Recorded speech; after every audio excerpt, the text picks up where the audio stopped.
Terima kasih Anda masih menyaksikan debat pertama calon Bupati dan Wakil Bupati Lamandau 2024. Kita akan kembali dengan sesi tanya jawab dan menanggapi antar pasangan calon. Kami persilakan kedua paslon untuk berdiri dan mempersiapkan mikrofon di podium masing-masing.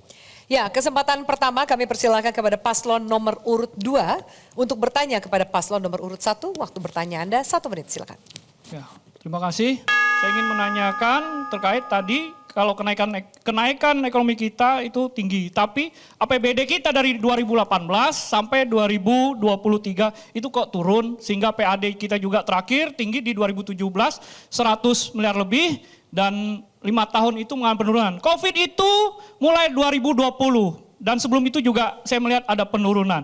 Nah, salah satu meningkatkan PAD itu dengan adanya instrumen pajak daerah. Ada 13 instrumen pajak daerah.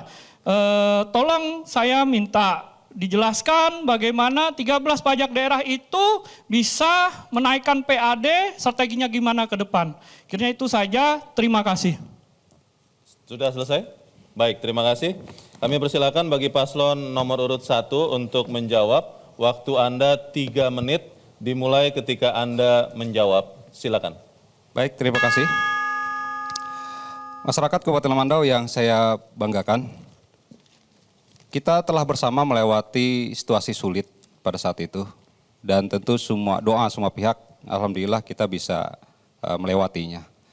Namun kemudian di dalam capaian-capaian perjalanan pemerintah, kita ketahui alhamdulillah positif.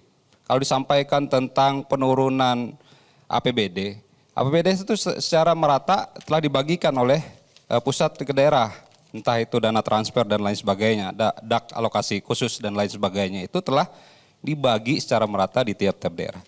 Kita hanya berupaya bagaimana PAD untuk bisa meningkat. Apakah kemudian di zaman COVID kemarin kita menekan masyarakat kita dengan pajak? Tidak, Hendra saat itu memberikan relaksasi pajak bahkan. Jadi saya sampaikan, pasar induk itu saat itu retribusinya kita enggak pungut. Kenapa? Karena kita ketahui saat itu masyarakat sedang sulit. Jadi kalau ditanya PAD turun, salah satu parameternya itu. Kemudian kontribusi dari BPHTB, pajak yang sekali pungut saja.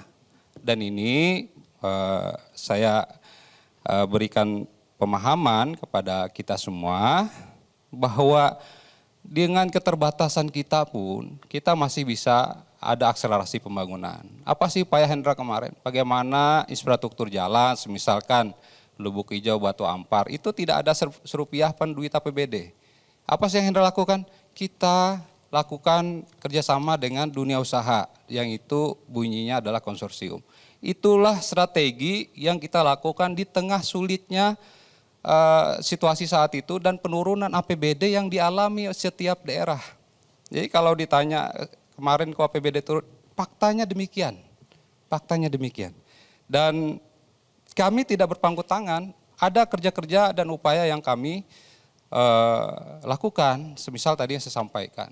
Hal-hal lain, misalkan kegiatan-kegiatan di daerah-daerah terpencil lainnya, juga kita sapa dan sentuh, tidak kita biarkan dengan kesulitannya. Bagaimana selama ini Batangkawa tidak bisa tembus jalan. Alhamdulillah paslon nomor 2 kemarin bisa kampanye di sana lewat jalan yang Hendra buka saat itu. Dan ini dirasakan masyarakat kami, kerangka berpikir kami, mengetahui apa saja yang menjadi kesulitan masyarakat saat itu. Termasuk jalan akses ke Kinak Jemuat itu.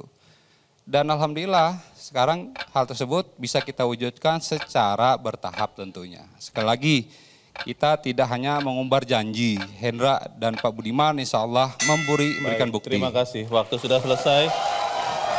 Kami berikan kesempatan bagi paslon nomor urut 2. Paslon nomor urut 2 untuk menanggapi jawaban dari paslon nomor urut 1. Waktu Anda 1 menit dimulai ketika Anda bicara, silakan. Yang saya tanya tadi PAD, kok larinya ke jalan, jauh sekali.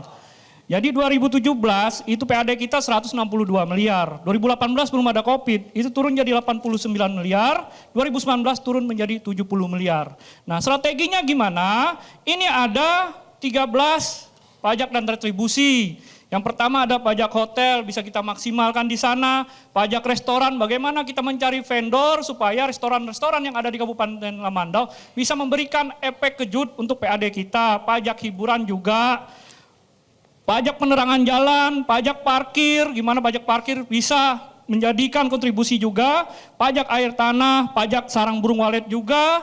Pajak mineral bukan logam, pajak bumi dan bangunan. Ini bisa kita strateginya menaikkan zona nilai tanah. Dan ini akan berakibat kepada harga tanah orang tersebut, NJOP dan PBB-nya, dan akan menjadi nilai ekonomi yang tinggi buat masyarakat. Terima kasih. Baik, Ya. terima kasih. Jelajahi cara baru mendapatkan informasi. Download Metro TV Extend sekarang.